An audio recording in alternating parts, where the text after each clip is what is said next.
los negocios en su sexta sesión con el tema Responsabilidad Social Empresarial, impartido por el licenciado Félix Lara García, presentado este ciclo de webinars por la Facultad de Contaduría Pública y Administración de la Universidad Autónoma de Nuevo León, en asociación con la Asociación Mexicana de Logística y Cadena de Suministro. Antes de iniciar, muy importante, por favor, apagar micrófonos y cámaras durante el transcurso de este webinar. Y la sección de preguntas y respuestas se podrá hacer al final de la presentación de nuestro. Un poco más que agregar, procederé a leer la semblanza. Félix Lara es licenciado en Derecho con amplia experiencia en las áreas de impuestos, seguridad social, laboral, defensa fiscal y derechos humanos. Dentro de su experiencia profesional se ha desempeñado como jefe de control de información del RFC de la Administración Local de Servicios al Contribuyente en el Servicio de Administración Tributaria en Oaxaca y Chiapas. De 2009 a 2011 se desempeñó en la Fiscalía para la atención de los delitos relacionados con servidores públicos de la Procuraduría General de Justicia del Estado de Chiapas. De 2011 a 2015 fue jefe de la Oficina Federal del Trabajo en Tapachula, Chiapas. En 2015 fundó Prevención Laboral México y Combate a Multas MX, tiempo desde el que se desempeña como director general de dicha empresa. De igual manera, se ha desempeñado como catedrático de Derecho Laboral 1 y 2, Derecho Administrativo 1 y 2 y Derecho Fiscal 1 y 2 en instituciones de educación superior públicas y privadas. Ha sido conferencista, organizador y coordinador de eventos de socialización de temas laborales y empresariales. Actualmente es consultor externo del proyecto REFRAM en Chiapas para la Organización Internacional del Trabajo, Oficina para México y Cuba en temas de contratación equitativa de trabajadores migrantes. Asimismo, es asesor laboral y consejero coordinador de la Comisión de Asuntos de STPS, SNE y Juntas de Conciliación en la Cámara Nacional de Comercio, Canaco, Servitur, Tapachula. Sin nada más que agregar, le cedo el micrófono al licenciado. Gracias. Muchas gracias. Muy buena tarde a todos. Es un gusto estar aquí con ustedes compartiendo este espacio. Y gracias también ahí a Rubén Leal, que nos hace la invitación, un muy buen amigo. Y bueno, sin mayor preámbulo, espero que sea del interés el material que vamos a compartirles. Como bien comentaban en la semblanza, colaboro también con Organización Internacional del Trabajo, pero a través de manera de consultor externo. Ahí es importante agregar, estuve dentro de esas labores, ya actualmente no es nada más para Chiapas, sino para la República Mexicana. Es importante lo que comento porque hicimos el desarrollo también de una herramienta de diagnóstico empresarial en materia laboral para cualquier tipo de organización empresarial, llámese micro, pequeña, mediana, grande empresa. Y bueno, ya sin más datos al respecto, ¿por qué remarcar esto? Todo el marco laboral de una empresa, aquí o en cualquier otra parte del mundo, es parte de la responsabilidad o parte de las conductas empresariales responsables que lleva una empresa.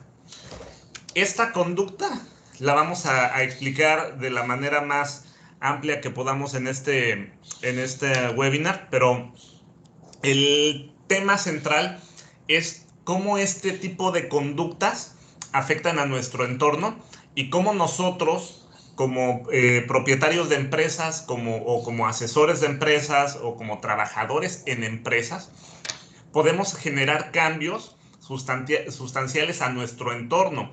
Todo gracias a las acciones que nosotros tomemos en nuestras manos para implementar las mejoras. Muchos estamos, y esto lo digo antes de iniciar, muchos pensamos o muchos piensan que los cambios van a venir de otras personas, que los cambios se los tiene que proporcionar el gobierno, que las mejoras todo lo tiene que hacer una organización, un ente que va a venir y que nos va a resolver los problemas. Todos sabemos que eso pues es una ideología un poco complicada. Al menos en México tenemos más de 80 años con un mismo sistema de gobierno, incluido el actual, y siempre seguimos esperando estas personas que vengan y nos cambien todos, cuando la oportunidad de hacer los cambios está en nosotros. A mí me gusta mucho pensar que más que una corriente capitalista o una corriente humanista o socialista, comunista, etcétera, creyéramos más en el poder que tiene el mercado y los consumidores como agente de cambio del sistema y de nuestro entorno. Y es ahí que me atrapa el tema de conducta empresarial responsable. Mis actividades en los últimos 10 años han sido dirigidas a materia laboral, y me ha encantado este proceso, porque no hay nada más fuerte para afectar la vida de cualquier persona que lo que vive en el lugar en el que más tiempo pasa horas de su vida. Estamos hablando del trabajo. Ya sea que tú tengas un trabajo que brindes a una empresa, o que tú tengas una empresa que brinde trabajos. En esta relación, en este mundo, solo hay dos tipos de personas económicamente activas, y son las que dan empleo y las que tienen un empleo. No importa de cuál seamos, las relaciones laborales siempre están presentes con nosotros. Y si no es con nosotros, con alguien de nuestra familia. Ahora, esto, a grosso modo, el enfoque que quisiera mostrar hoy de la conducta empresarial responsable, muchos lo han oído también como empresas socialmente responsables. El nombre que se usa actualmente es conducta empresarial responsable. ¿Y por qué? Porque es una conducta, es una actitud de la empresa hacia el entorno, pero también no nada más mostrarlo como esta perspectiva que se tiene comúnmente cuando oímos el nombre de conducta empresarial responsable o empresa socialmente responsable. Decimos, no, estos son temas de filantropía, estos son temas de idealismos. Podemos verlo también como un negocio, y es de lo que quisiera platicar el día de hoy. Ahora, en algún momento, me han comentado antes de iniciar esta sesión que la perspectiva no la perspectiva, sino el perfil del público que nos acompaña es mayormente de estudiantes. Estudiantes que posiblemente van a administrar empresas o que van a crear su propia empresa. Esperemos sea esta segunda la más fuerte. O administran la empresa de alguien, o administran su propia empresa, la crean, la desarrollan, la administran. Ahora, nos hemos preguntado cómo es percibida la empresa que nosotros tenemos, nuestra empresa, o la empresa que nosotros administramos. ¿Cómo la percibe nuestro entorno? ¿Cómo percibe las personas comunes y las no tan comunes? ¿Cómo perciben tu empresa? ¿Cómo perciben tu marca? Estaba escuchando que hay temas de logística en esta jornada, más bien es el enfoque principal. Hay esquemas de trazabilidad que ayudan a distintas organizaciones a que revisen cuáles son las condiciones laborales de las empresas que están vendiendo productos, sobre todo en algunos mercados que sí le dan mucha importancia, le dan un valor agregado a todos los productos y servicios que provienen de una empresa o de una empresa que está ubicada en el extranjero. Por ejemplo, hay mercados en países europeos, de Europa Occidental, que prefieren comprar ciertos productos que tengan alguna distinción o una certificación que haya hecho valer, que haya hecho constar que la empresa de la que está recibiendo esos productos proviene de una fuente de responsabilidad social empresarial, con conductas empresariales responsables. ¿Por qué? Porque hacer eso implica que la empresa a la que tú le estás consumiendo tiene buenas prácticas en materia laboral y medioambientales. ¿Y eso en qué nos afecta? Bueno, que cuando tú consumes el producto, una marca, un bien, un servicio de una empresa que tiene malas prácticas, por ejemplo, trabajo infantil, explotación laboral, otros como trata de personas o la esclavitud del siglo XXI, cuando tú compras un producto, inconscientemente de esto, tú estás pagando porque se sigan haciendo estas prácticas. En este caso nos preguntamos, no, pues qué mal que hay esclavitud, qué mal que hay engaños a las personas y las usan en redes de trata de personas para trabajar como esclavos, pero no pasamos de ahí, por ejemplo, en redes sociales, en Facebook, en Twitter, en videos en YouTube. No pasamos de ahí, somos muy buenos para dar comentarios, excelentes, opinamos de todo, más hoy en día. Pero ¿y qué estamos haciendo al respecto? Nos quejamos de la trata de personas, nos quejamos de la trata. Nos quejamos de la esclavitud, nos quejamos de la esclavitud. Nos quejamos de que no nos gusta cómo nos manejan gubernamental, de manera privada. Nos quejamos, todo lo hacemos. ¿Y qué estamos haciendo nosotros cuando tenemos que comprar un producto? Les voy a decir qué es lo que estamos haciendo. Somos cómplices. Somos cómplices de trata de personas. Somos cómplices de esclavitud. Somos cómplices de trabajo infantil. Somos cómplices de todas estas prácticas que se están realizando por distintas organizaciones, a veces inconscientemente, y somos cómplices porque no revisamos la fuente de la que proviene el producto o el bien o el servicio que estamos adquiriendo.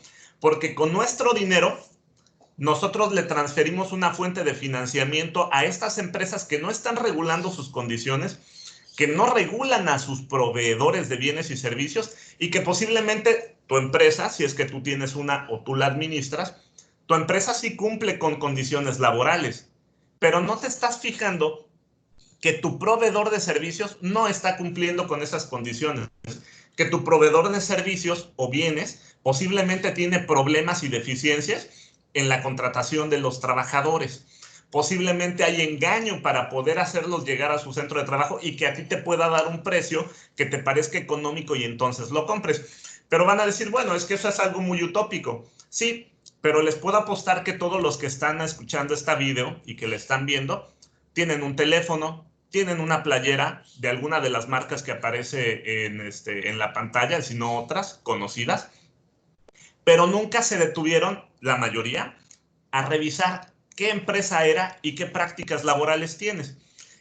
El día, lo pongo en esta perspectiva, en el que tú tuvieras que buscar trabajo si no tienes una empresa que administrar de familia, por ejemplo, o no has creado una empresa y no tienes capital y quieres buscar una empresa que te ayude a tener conocimientos, prepararte para el futuro, y tengas que elegir una empresa en la cual trabajar, vas a tener que llegar a la decisión de entrar a una empresa. ¿Cómo determinarías tú que a la empresa que quieres entrar no tiene condiciones de explotación laboral y que no te van a hacer lo mismo a ti, ¿no? Tenemos una facilidad para empezar a detectarlo a través de las distinciones que estas empresas manejan. Si tienen alguna distinción de conducta empresarial responsable, ya sea de medio ambiente o laboral, o combinadas, o de inocuidad, implican que esa empresa se somete a procesos de auditoría para garantizar que las condiciones que está brindando al medio ambiente, a las personas trabajadoras y a su entorno en general, son diferentes al común denominador de las demás empresas. Pero aquí viene un punto importante. Las empresas no van a cambiar jamás de actitud empresarial hasta que el mercado no lo empiece a exigir. Por eso, cuando quieren vender su producto en euros, cuando quieren vender su producto en dólares, en mercados que tienen un nivel de conciencia un poco más elevadas, que solicitan estas certificaciones para los productos que le venden, es cuando empiezan a tener interés.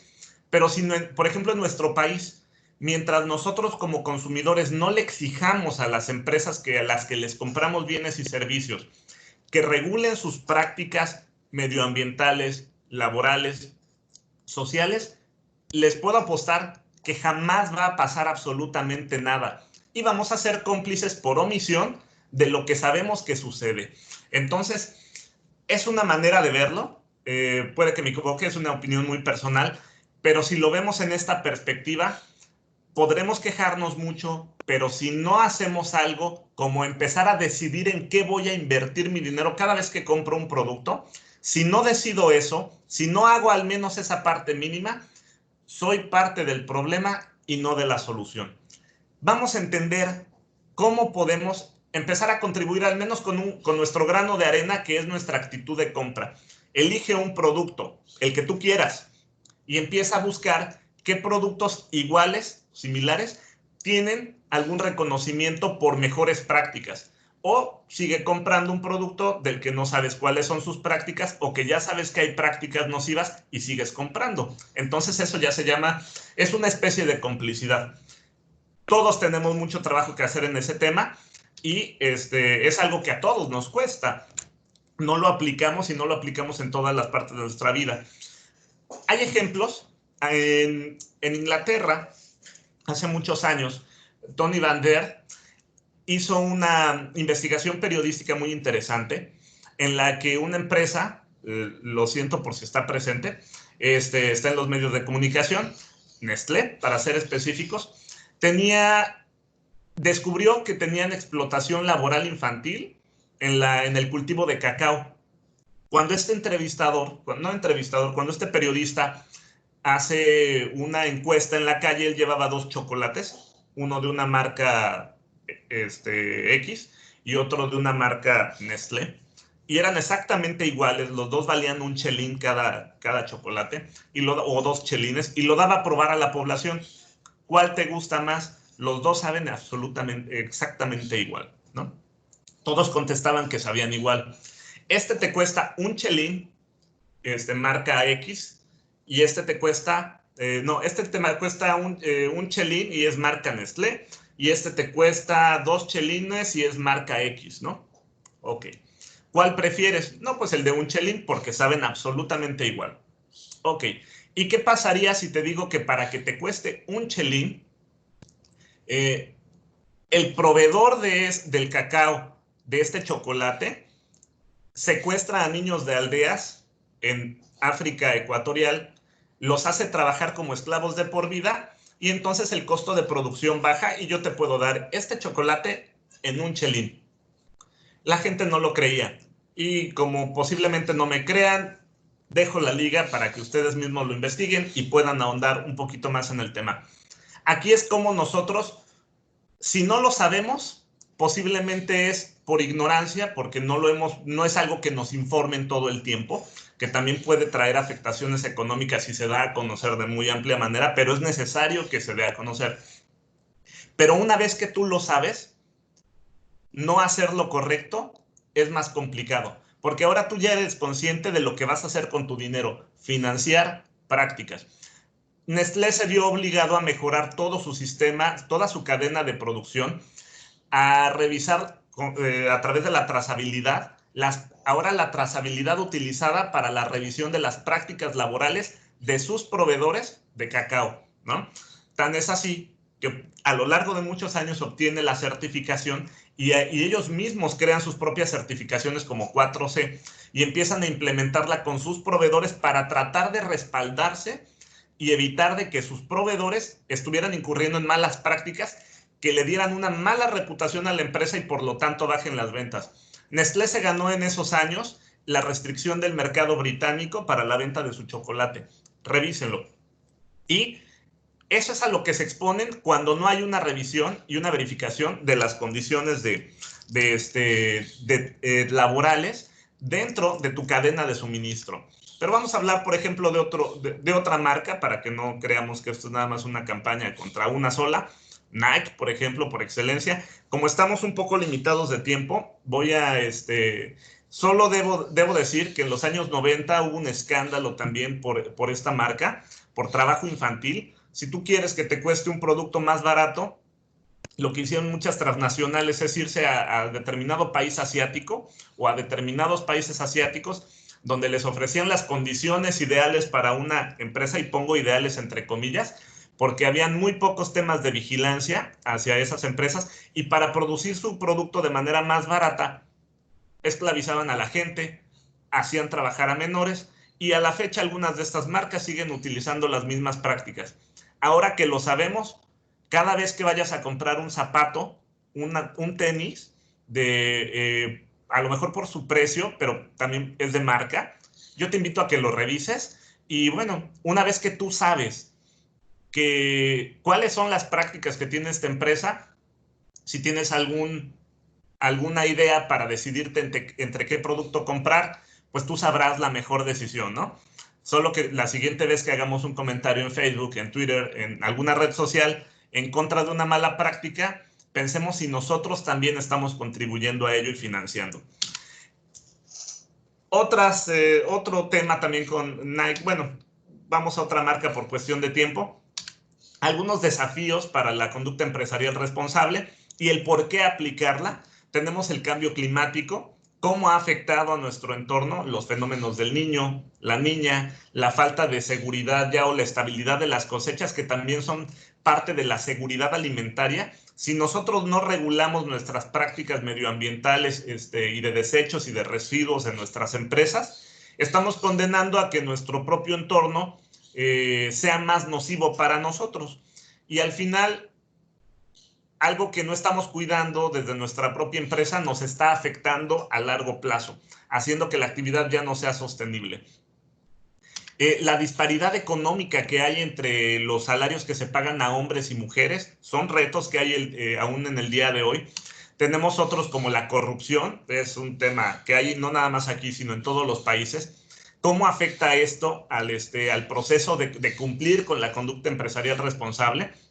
El trabajo infantil, la pobreza que hay en este caso, el mismo cambio climático que afecta también a nuestros cultivos, de donde nosotros obtenemos los alimentos, a nuestro ganado, y bueno, el crimen que por sí solo, no voy a entrar en detalles, pero sabemos lo que afecta en el desarrollo y en el buen desarrollo de la conducta empresarial responsable, en el que una empresa pueda prevalecer pese a todas estas condiciones. Son retos que hay que atender y obviamente son malas prácticas no cuidar ninguno de estos aspectos al interior de la empresa. La recomendación es empezar a ver un poco la gestión de estos temas laborales, medioambientales y sociales al interior de la empresa. Empezar a verlos. No estoy diciendo que tomar una certificación ya, pero sí estoy comentando que podamos revisar algunas de las muchas que existen y empecemos a tomar las medidas que ellas mismas nos proponen, con el plan de que muchas de ellas no son difíciles de llevar a cabo, simplemente es de administrarnos y administrar nuestro tiempo.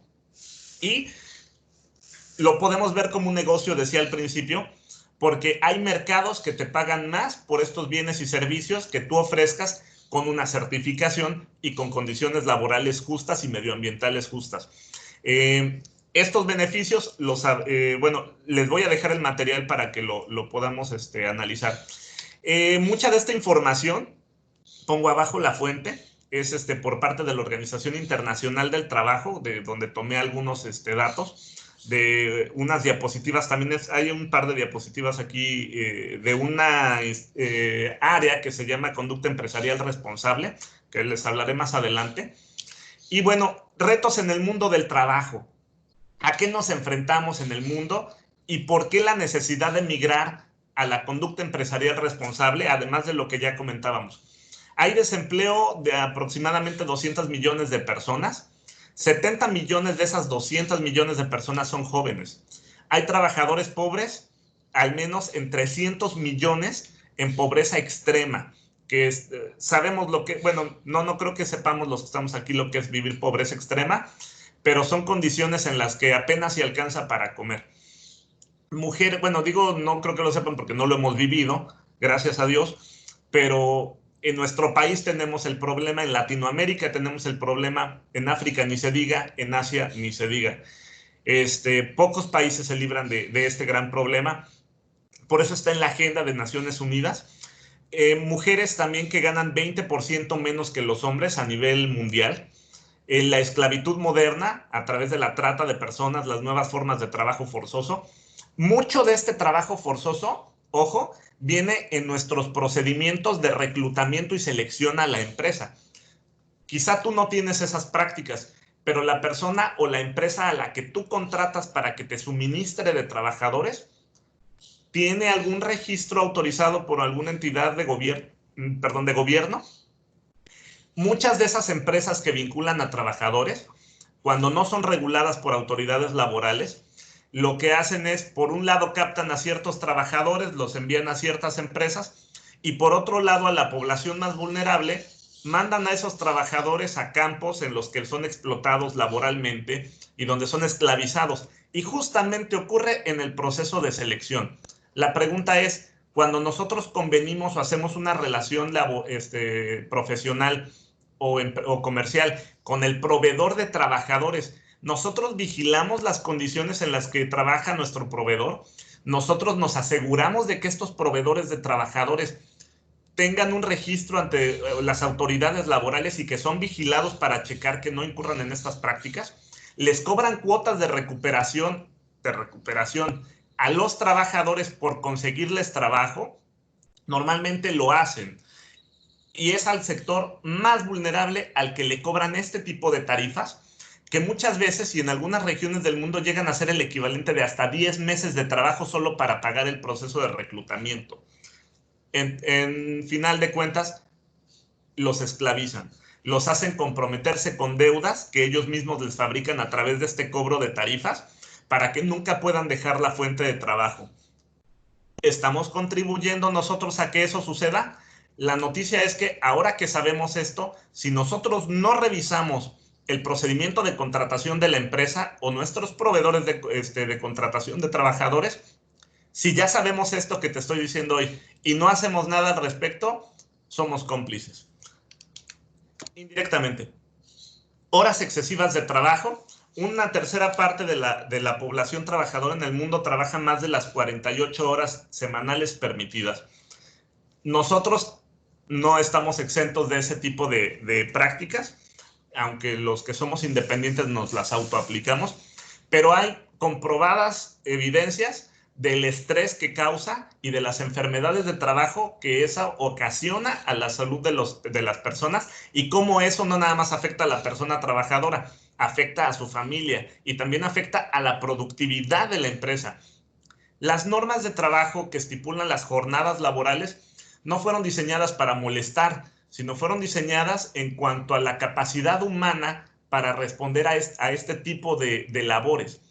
Una jornada sana es una jornada de 8 horas. Por eso es indispensable que en esas 8 horas se realice con la mayor productividad, preparación, capacitación, adiestramiento, eficacia y eficiencia. ¿Para qué? Para que solo sean esas 8 horas las que se ocupen y no se requieran horas extraordinarias de trabajo, que además te ocasionan insumos extras, te ocasionan gastos extras como luz, agua, teléfono, ¿qué otros insumos? Insumos para los baños, insumos para las cocinas, para las áreas comunes, entre muchas otras. Transportes, pago de horas extras, entre otras. Y desgaste de tus trabajadores, que también afecta a tu productividad. ¿Cuánto cuesta? Falta de productividad. Accidentes, enfermedades de trabajo. Bueno, para que sepamos, los accidentes de trabajo en el mundo y las enfermedades de trabajo en el mundo le cuestan al planeta, económicamente hablando, el 4% del Producto Interno Bruto Mundial se gasta, porque eso ya no es un gasto, ya es un gasto, ya no es una inversión, se gasta en atender los resultados de las enfermedades de trabajo y de los accidentes de trabajo, muchos de ellos derivados del estrés. No tengo el dato ahorita, por ejemplo, de cuánto de ese 4% del PIB mundial corresponde a enfermedades derivadas del estrés por exceso de trabajo, pero sería muy interesante y lo voy a conseguir para futuras ocasiones, porque eso representa también lo que podría impactar en la empresa. La mitad de los trabajadores no cuentan con protección social. Lo que vemos, por ejemplo, en México, más o menos el 60% de la planta laboral, más o menos el 60, de los 60 al 80% no cuentan con condiciones laborales de seguridad social, que eso es un 60%, eso es terrible. ¿Qué es lo que está pasando en estos momentos cuando tenemos el tema de COVID? Bueno, están quebrando familias justamente porque no hay un sistema que respalde socialmente a las personas. Cuando tienes seguridad social, si se enferma la esposa y la esposa no trabaja y los hijos no trabajan y están estudiando, el que absorbe todo el gasto es la familia.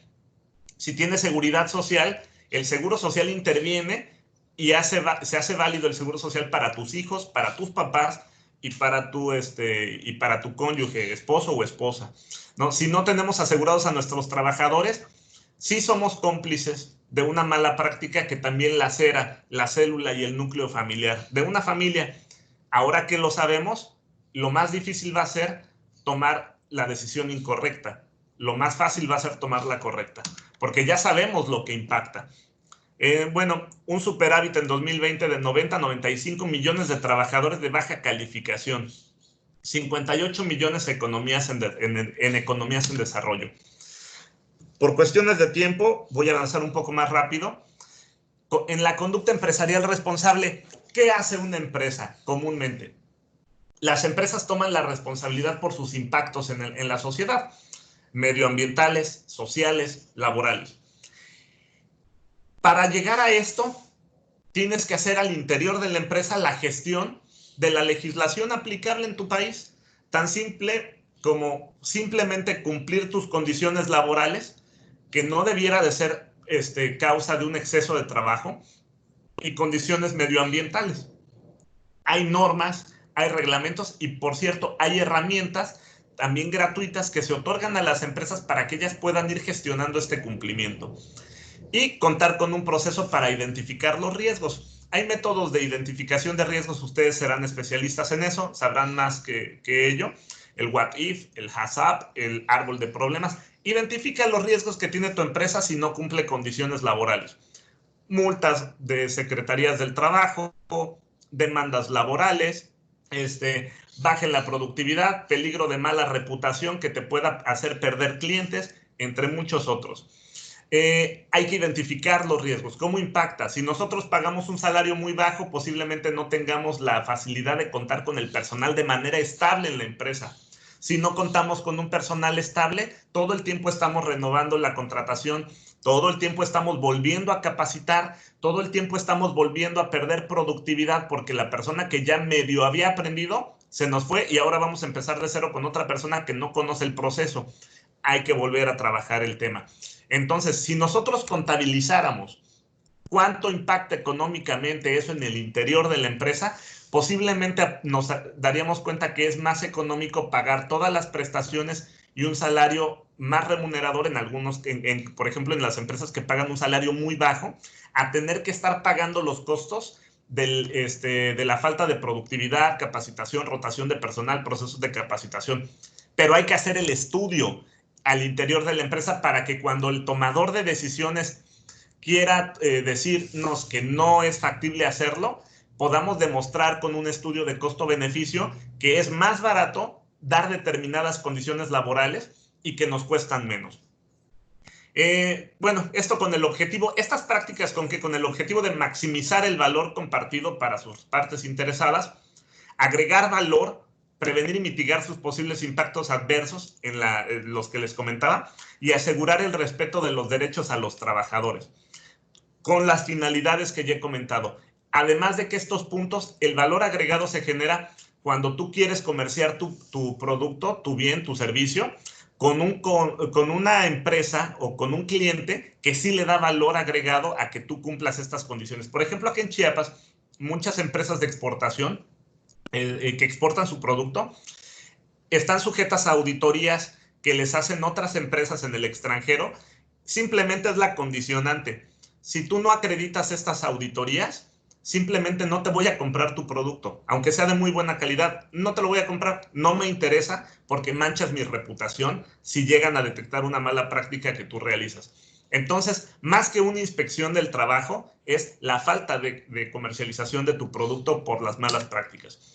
Y bueno, algunas certificaciones nacionales, tristemente estas certificaciones, creo, un punto de vista muy particular, ha faltado la visión de que puedan generar un valor agregado en las empresas. En las empresas, para que sus clientes puedan adquirirles, que el chiste sería que estas certificaciones fueran valoradas por otras entidades que dijeran, bueno, si tú tienes esta certificación, yo te compro tu producto sin problema, o eres candidato para mi empresa en un proceso de licitación, mis condiciones para licitación es que tú tengas esta certificación. Si no la tienes, no te compro. Lamentablemente, hay tanta corrupción que en nuestro país que normalmente empresas extranjeras no le dan mucho valor a muchos de los distintivos que son muy interesantes, pero son del sector público en nuestro país y no confían en ellos y ellos imponen sus propias certificaciones internacionales. como vamos a ver ahora. Por ejemplo, aquí hay una de Secretaría del Trabajo, empresa incluyente, empresa familiarmente responsable, que se parece mucho a Great Place to Work, ahorita lo vamos a ver. Empresa socialmente responsable, industria limpia, pero vuelvo al tema de que hay poca confianza aún en las certificaciones originalmente mexicanas, ¿no? En el exterior. Entonces ellos nos ofrecen sus propias certificaciones.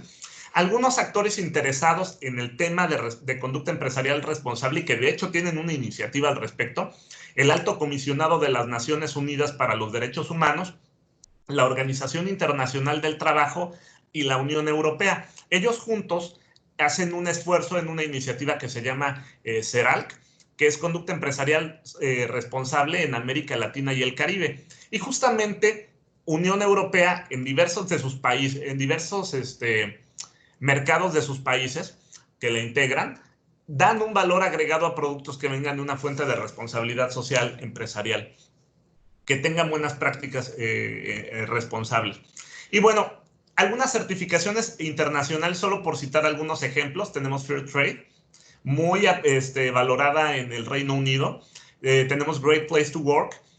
Si tú tuvieras que elegir algún día en qué empresa trabajar, si no tienes todavía una empresa y te estás preparando y quieres capitalizarte, yo te recomendaría que te fueras a buscar empresas que tengan alguna distinción como esta, porque eso garantiza que están haciendo algo más por las personas a las que contratan y que trabajan con ellos. Si no tienen ninguna de esas prácticas, es como tener una certificación, como no tener una certificación de competencia laboral. ¿Cómo va a saber el que te va a reclutar que tú tienes ciertas capacidades si no lo tienes comprobado con un estándar de competencia? No le van a poder hacer exámenes a todo el universo de participantes. Si tú ya ves que tiene una certificación, hay más posibilidades de que esta empresa ya esté llevando a cabo la gestión de buenas prácticas. Está iForest, por ejemplo, es una distinción que se usa para empresas agrícolas mexicanas que quieran exportar sus productos a Estados Unidos y a otros mercados internacionales, que sale a iniciativa de las propias empresas después de un escándalo que hubo mediático, pero sobre violaciones flagrantes a los derechos laborales de los trabajadores, que causaron que muchos consumidores de los países a los que iban destinados estos productos dejaran de comprarle a las marcas por la mala reputación que se hicieron, por los malos tratos, explotación laboral y trata de personas en los que estaban incurriendo. Entonces, para garantizar en mayor medida que esto no se llevara a cabo y poder darle certeza a su comprador de que estas prácticas no se estaban realizando, crean iForest, por citar una.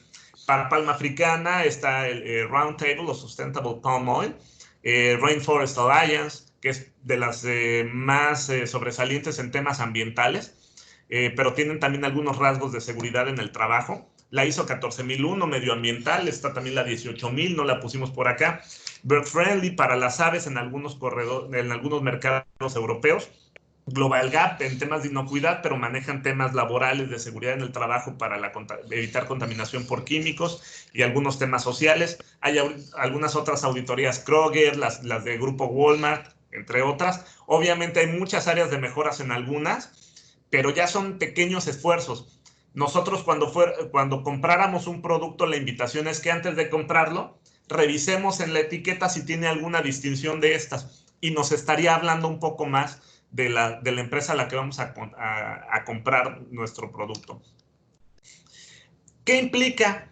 Si tú ya estás dispuesto a que en tu empresa vas a implementar algunas de estas prácticas, es un universo, un mundo de reactivos por mejorar, pero se empieza por algo. Elige 5 puntos de cada materia y trabájalos. No digo que nos certifiquemos ya para los que no teníamos ninguna experiencia con la conducta empresarial responsable, pero sí podemos empezar con algo. Por ejemplo, cuando aprendes un idioma o el mismo español, si queremos enriquecer nuestro vocabulario, hay 365 días en el año, hay muchas palabras en el diccionario, miles. Podríamos aprendernos una diaria, 2 diarias, y al final del año tendríamos con una diaria 365 palabras nuevas. Y en un año, si te aprendes 2 diarias, estamos hablando ya de más de 700 palabras en un año. 700 palabras nuevas. ¿Es imposible? No. Lo mismo aquí, ponernos un reto, 1 al mes, 2 al mes, 2 medidas. ¿Qué podríamos hacer? Trabajar a nuestro propio ritmo, pero hacer algo. algo más allá que un comentario en una red social, por ejemplo. Por citar un ejemplo, es el que más fresco tengo de momento. ¿Qué implica? La conducta empresarial responsable implica la identificación de los impactos positivos y los negativos que puede tener la empresa por las prácticas que está generando. Esto te lleva a que pienses la forma en la que estás realizando la gestión de estas prácticas, o sea, de la buena práctica. ¿Cómo la voy a gestionar? ¿Cómo voy a analizar todas las áreas operativas de mi empresa para revisar cómo voy a implementar las mejoras? Tengo que involucrar a las partes interesadas, a mis proveedores, a mis trabajadores, a la dirección de la empresa, porque son las partes que me van a ayudar a resolver y a gestionar el tema. Y la implementación de un sistema de gestión que asegure que las medidas tomadas sean sistemáticas y no ocasionales, como los programas que ocurren con gobierno. Cada gobierno trae programas, pero como no los hacen instituciones, cada sexenio, cada trienio, cambian los programas y no hay seguimiento en los planes de trabajo que tiene cada uno. Y se queda en un programa que se cierra cada 6 años, cada 3 años. ¿Por qué? Porque la cabeza cambió, no se institucionalizó, no se hizo una práctica común. ¿Qué pasaría si nada más ahorita hacemos un proyecto, si no te lavas los dientes, de que me voy a lavar los dientes durante 3 meses, pero acaba el proyecto y ya no lo sigo? Los otros meses se te van a picar los dientes. Es un ejemplo muy burdo, pero por ejemplo a los que tienen hijos, que les pudieran explicar. El chiste es que la práctica se quede, se institucionalice, no quede como un simple proyecto de te voy a premiar esta semana si te lavas los dientes a tus hijos, ¿no? Si tuvieran hijos. No tengo, pero sería un ejemplo. El chiste es que sea una disciplina. Ya habrán visto las 5 S, no voy a entrar en el tema. Y vámonos a los beneficios. ¿En qué nos beneficia? Las expectativas del comprador. Atraes y mantienes fuerza laboral, lo que decía de mantener fija a una planta de trabajadores. Trabajadores que tengan un sentido de pertenencia a la organización. Pero ¿cómo vas a generar sentido de apego a la organización? Lo que se llama coloquialmente ponerse la camiseta. ¿Cómo esperas lealtad? ¿Cómo esperas fidelidad? Cuando no das condiciones mínimas, cuando haces firmar la renuncia cada vez que entra el trabajador, cuando lo intimidas para que realice ciertos trabajos, cuando siempre tiene que elaborar horas extras, cuando hay una mala coordinación, es imposible que crees una buena práctica, un sentimiento de apego a la organización. La forma de hacerlo es que ellos puedan ver, que puedan palpar que tú te estás preocupando por ellos. Preocuparse por ellos organizándote mejor. Obviamente las mejoras que hagas tienes que presumirlas, tienes que informarlas y tienes que compararlas. Y tienes que establecer tus retos, tus propuestas y tu punto de llegada y al punto al que esperas alcanzar para que también la gente esté informada de lo que tú estás haciendo por ellos y lo valoren. El incremento a la productividad y la calidad, por lo mismo que ya veíamos, tú con una base de trabajadores estables, ahora sí te puedes atrever a capacitarlos porque sabes que no se te van a ir a cada rato, pero se te van porque no tienen condiciones laborales que ellos, como toda persona, busca crecer. Pero si no le das cierta certeza, también las personas buscan estabilidad. Si no se pueden brindar estos 2 puntos, estos 2 enfoques, más otras actitudes laborales, es muy probable que no podamos crecer en este punto. Y para crecer necesitas una base sólida. Facilitar el acceso a los créditos. Hay instituciones crediticias que ya están optando por que tengas buenas prácticas de conducta empresarial responsable para otorgarte ciertos créditos y hay empresas que ya te solicitan eso para que tú puedas venderle tu producto, bien o servicio. Aumentar la capacidad de atraer compradores por todo lo que ya platicamos, aumentar la lealtad del cliente, ya lo platicamos, el fortalecimiento de la imagen y reputación de la empresa y la marca, otro tema que ya platicamos, la competitividad en empresas que tienen problemas por la captación de trabajadores o la estabilidad de trabajadores en el puesto de trabajo, con la implementación de mejoras laborales y podrías generar un factor de competitividad que resalte en ti, a diferencia de tus demás competidores del mismo gremio, porque tú sí tienes buenas prácticas y puedes garantizar una planeación anual de actividades porque tienes una planta estable de trabajadores a comparación de tu competencia. Tu competencia todavía sigue en estos paradigmas de pagar poco, explotar mucho y así obtener mucha productividad que nunca se ve reflejada por esas mismas prácticas. Tú con una planta estable podrías hacer exactamente lo contrario y tienes más probabilidad de hacer la planeación logística de tu trabajo anual por la estabilidad de tu personal. Algo que no va a poder hacer tu competencia, y es un factor que competitivamente te beneficia. Y gestión de riesgos. Todas las acciones que que lleve a cabo la empresa, analizar los riesgos que esto implica en materia de conducta empresarial responsable, cómo impactan al entorno y cómo ese impacto nos regresa, porque siempre lo hace. Y bueno, ya damos el espacio. Gracias por el tiempo y disculpen que me extendí un poquito. Muchas gracias y doy la entrada para preguntas y respuestas que me comentaron a esta hora, más o menos a esta hora pudiéramos hacer. Sí, muchísimas gracias, Félix, licenciado Félix, por la excelente presentación que nos has dado.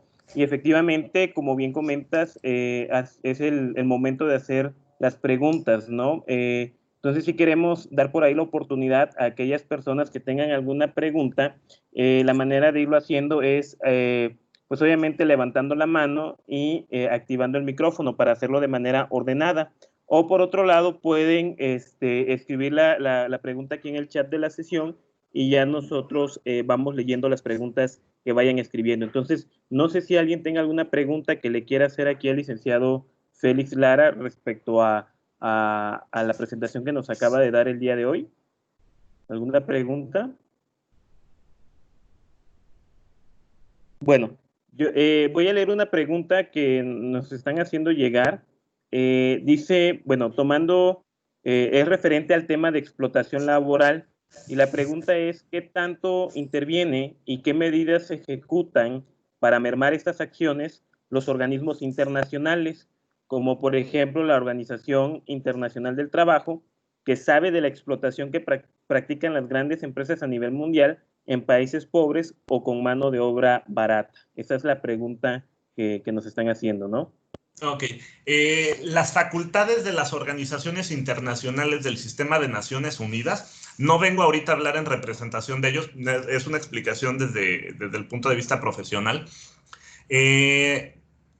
No tienen facultad de intervenir directamente empresa por empresa.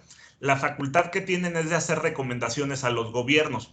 Los gobiernos, por ejemplo, la OIT es un organismo consultivo, asesor y un organismo normativo. Elaboran normas de trabajo internacionales que después promueven entre los gobiernos de los países que son parte de las Naciones Unidas y parte de la OIT, para que estos gobiernos las hagan suyas y las dejen enmarcadas en su marco normativo. Como tal, la OIT no es un órgano ejecutor, no es un órgano que tenga actividad en el terreno y que pueda llegar y hacer una revisión. No, eso es facultad soberana de los países. Cada uno tiene sus áreas en materia de trabajo. Lo que sí se puede hacer son recomendaciones. Y eso implica en que hay sanciones también para los gobiernos, pero ya no a través de OIT. Por ejemplo, el Banco Mundial, cuando presta un crédito, condiciona a que tú tengas ciertas condiciones laborales o que cumplas con ciertos temas en materia educativa para que él te pueda financiar, o la Banca Interamericana para el Desarrollo, por ejemplo. Podrían haber sanciones desde ese punto hacia el país, pero no directamente hacia una empresa.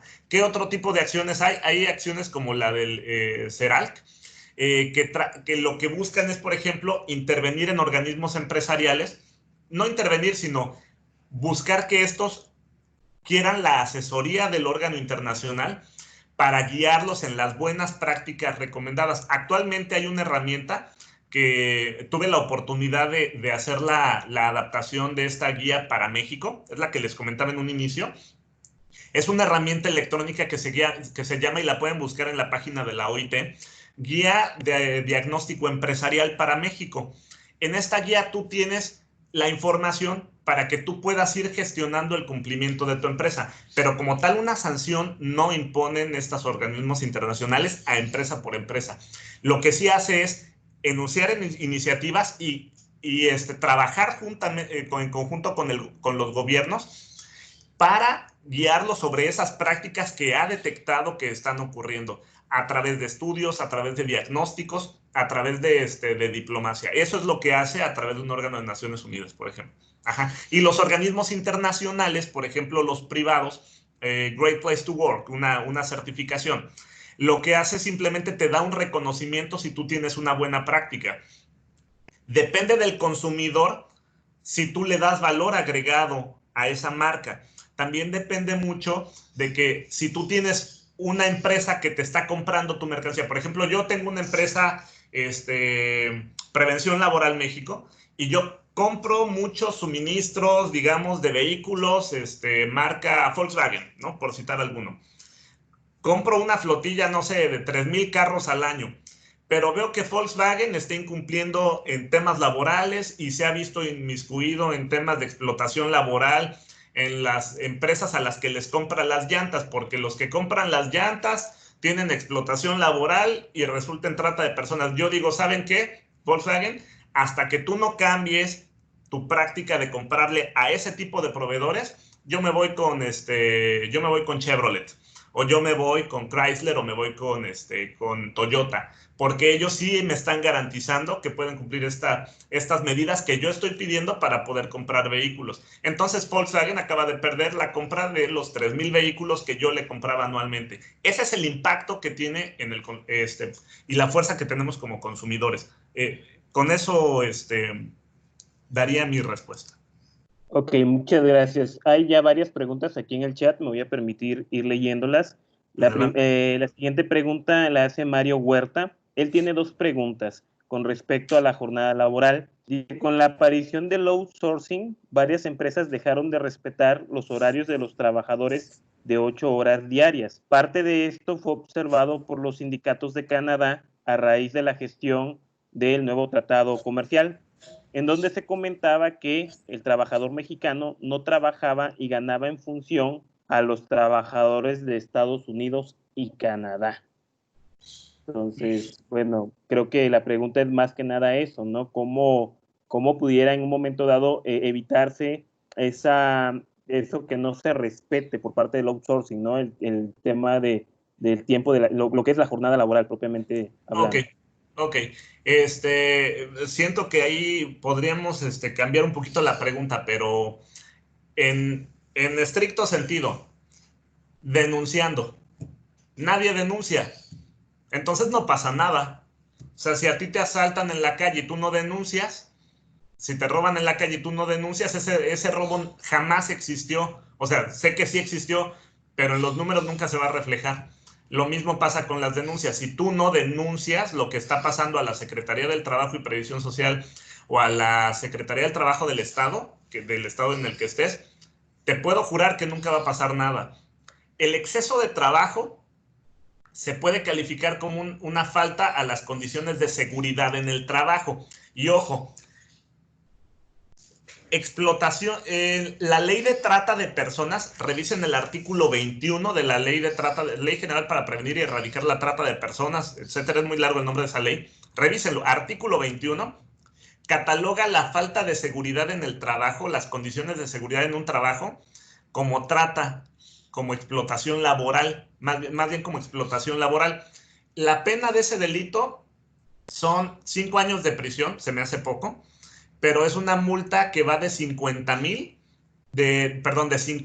a 50,000 salarios mínimos por caso.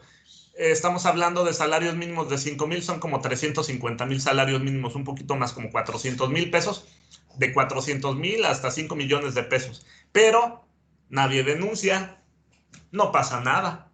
Y así vamos a seguir. ¿Por qué? Porque no denuncian. Eso es lo que podría pasar, que denuncien.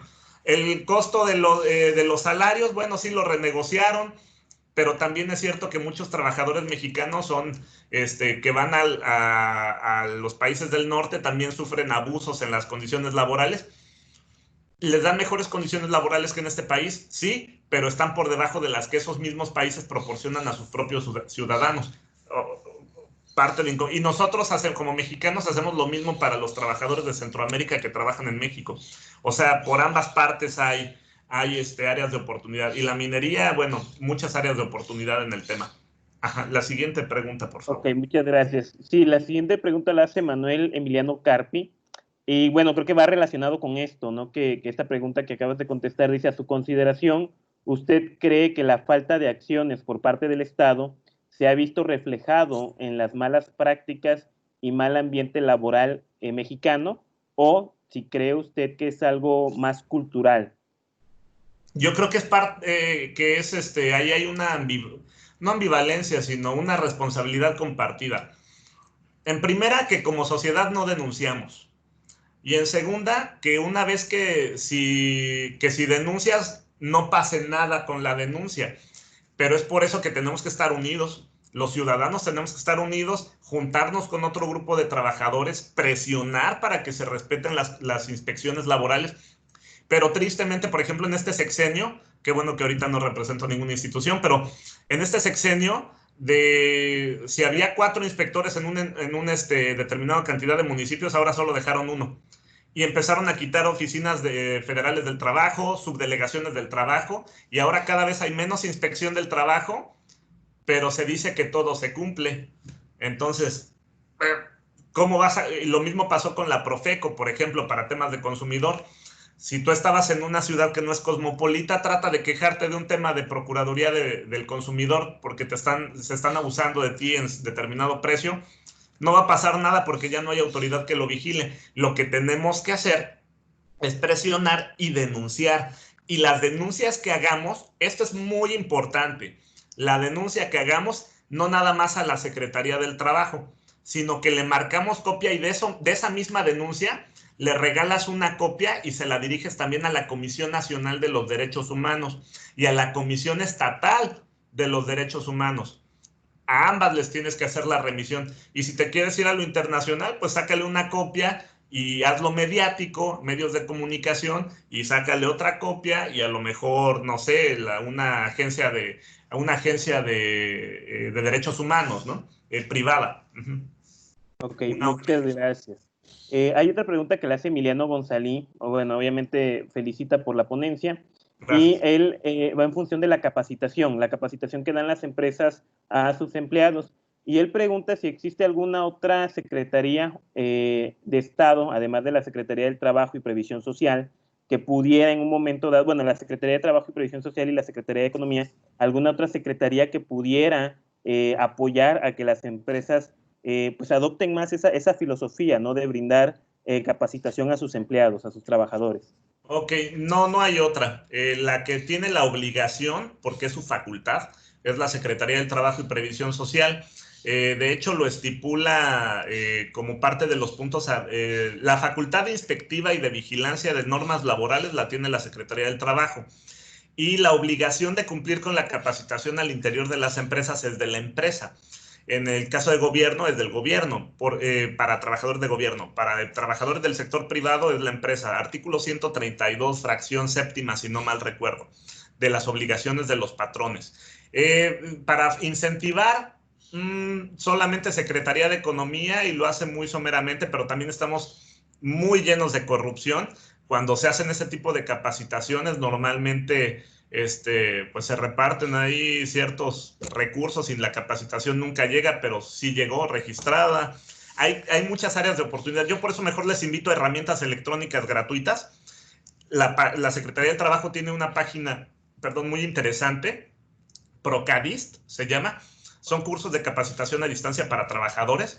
Y también está el mismo TEC de Monterrey, creo que ustedes deben de tener seguramente en un área virtual, la UNAM, Fundación Slim, también tiene muchísimos cursos de capacitación con miras a certificaciones de competencia laboral gratuitos que podríamos utilizar. En el caso de Chiapas, la UNACH, la Universidad de aquí de Chiapas, provee capacitaciones gratuitas. Acá hay otras instituciones de gobierno del estado que seguramente hay en cada uno de los estados de la República que dan capacitaciones a costos muy accesibles.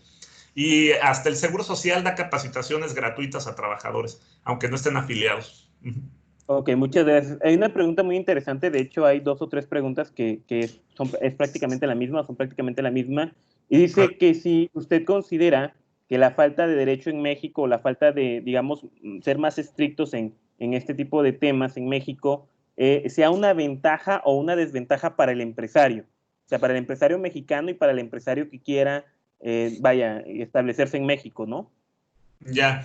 De hecho, hay una regulación bastante amplia si bien hay poca inspección del trabajo, por decirlo de alguna manera, normalmente es que tiene pros y contras. Es como más bien la falta de aplicación del Estado de Derecho, o sea, de que se cumplan las legislaciones que hay, porque tenemos una legislación preciosa, pero no hay quien la ejecute, o sea, hay muy pocos para ejecutarla.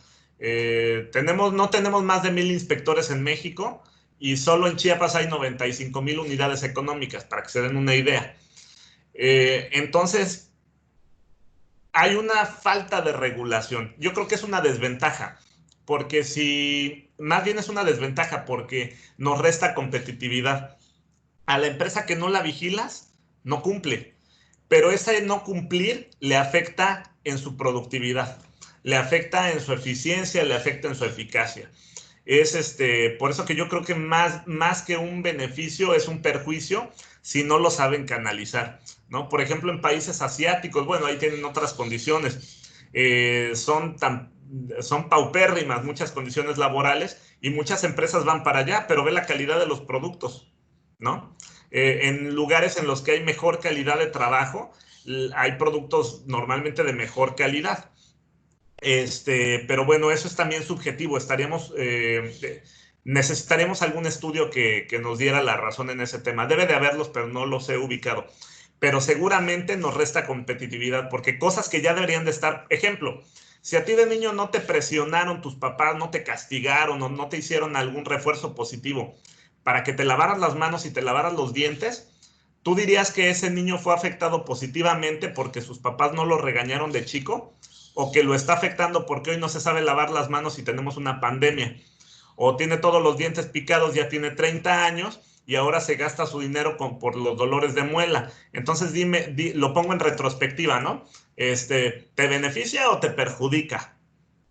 A lo mejor de niño dices, oye, qué padre, me beneficia, mis papás no me dicen nada, hago lo que quiero, pero a la larga se te pican los dientes, se te caen los dientes, te quedas chimuelo, ya no tienes con qué masticar, o en el caso de los dientes y por ejemplo, de lavarte las manos, pues ¿cuántos no se estarán tocando los ojos, la nariz y la boca porque no saben la disciplina básica de lavarse las manos correctamente? O la disciplina básica que te tienen que enseñar en la escuela o en tu casa cuando eres pequeño.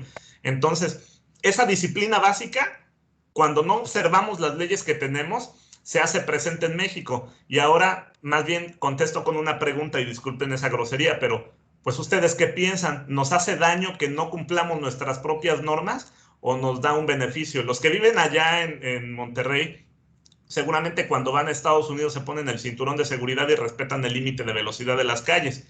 Cuando regresan a México, ¿lo hacen? ¿Quién se beneficia? Lo dejo abierto, ¿no? Y aplica para todos nosotros. Ok, muchas gracias. Hay una última pregunta que dice, ¿cuál es el impacto y los resultados que se esperan? ¿Cuál es el impacto y los resultados que se esperan en el ámbito laboral con la implementación de la norma oficial mexicana 035 en factores de riesgo psicosocial en el trabajo? A mí me encanta esa norma. No te sé decir de porcentajes. Yo creo que la intención de la norma es muy buena. Yo creo que la ejecución es muy mala, porque esa misma norma la va a regular la misma Secretaría del Trabajo. Y les acabo de compartir que en lugar de aumentar o de reforzar la inspección del trabajo, casi la desaparecieron. Entonces, ok, hay una norma. ¿Quién la va a vigilar? ¿Quién la va a cumplir si no la vigilan? ¿No? Es como si hicieran normas de tránsito de no debes de manejar en estado de ebriedad, pero no hay policías que vigilen esa norma y todo el mundo hace lo que quiere. El impacto que debería tener es la reducción de enfermedades de trabajo derivadas del estrés, porque esa norma, los riesgos psicosociales derivan normalmente del estrés laboral, ese estrés laboral que no está regulado. ¿Quiénes sí cumplen ese tipo? Cuando les hablaba de políticas de apego a la organización, es un tema que lo revisa la norma 035 de STPS de 2018.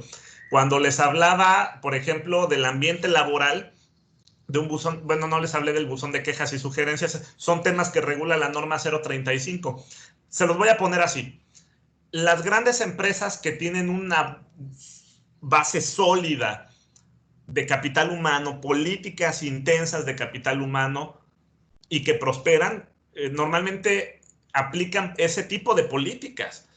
Las empresas que no están aplicándolas las ven como un gasto, pero aquellas empresas grandes que ya la han aplicado la ven como una inversión porque es lo que las mantiene fuertes, lo que las hace crecer. En el sexenio pasado, que tampoco son de mi agrado ningún partido político, ¿no? Me caen mal todos, de hecho, en política. Hago ese paréntesis. Pero el objetivo al principio que comentaban es el aumento de la productividad. Como un país que exige tantas horas de trabajo, que trabaja tantas horas extras, tiene tan baja productividad. Primero tendríamos que resolver eso para que la norma 035 funcionara, ¿no?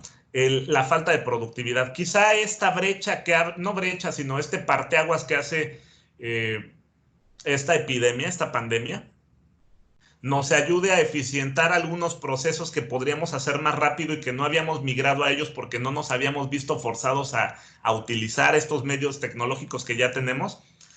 Si podemos ver algo positivo de esto, quizá nos ayude a avanzar algunos años lo que no hubiéramos hecho si no nos vemos forzados a hacerlo. Por ejemplo, de los que trabajan o trabajamos ya desde casa, entre otras actividades, cómo utilizar estas herramientas para hacer más eficiente el trabajo.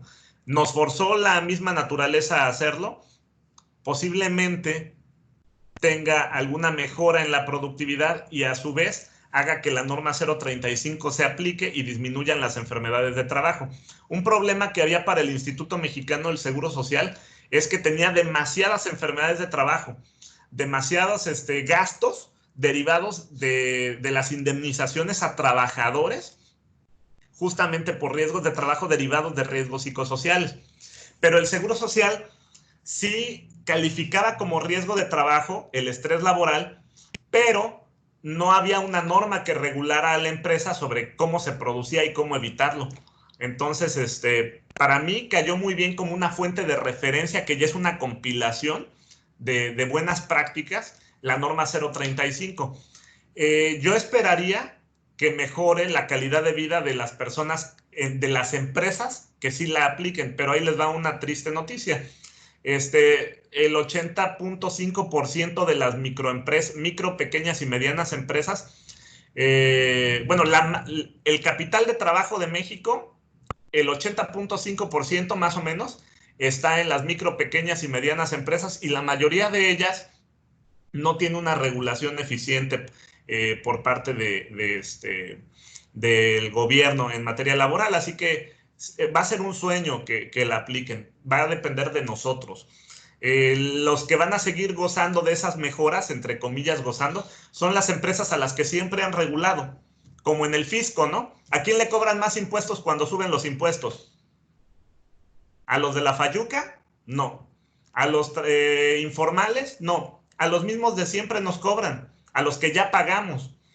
El chiste aquí sería aumentar la base gravable, o en este caso, aumentar la base de vigilancia.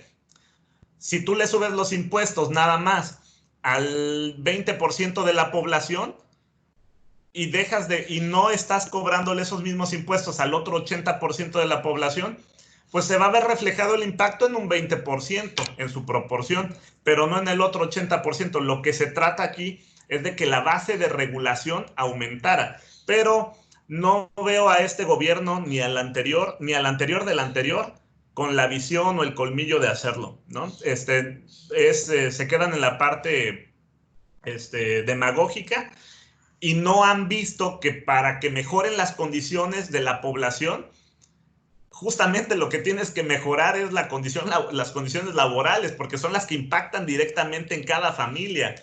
Pero no veo que haya esa visión. Tristemente, ¿qué podemos hacer nosotros?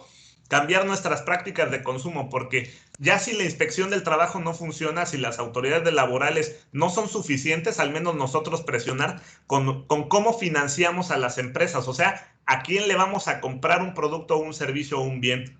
nosotros como consumidores somos los que tenemos el poder, pero hasta que no estemos conscientes de que nosotros tenemos ese poder, no lo vamos a ejercer.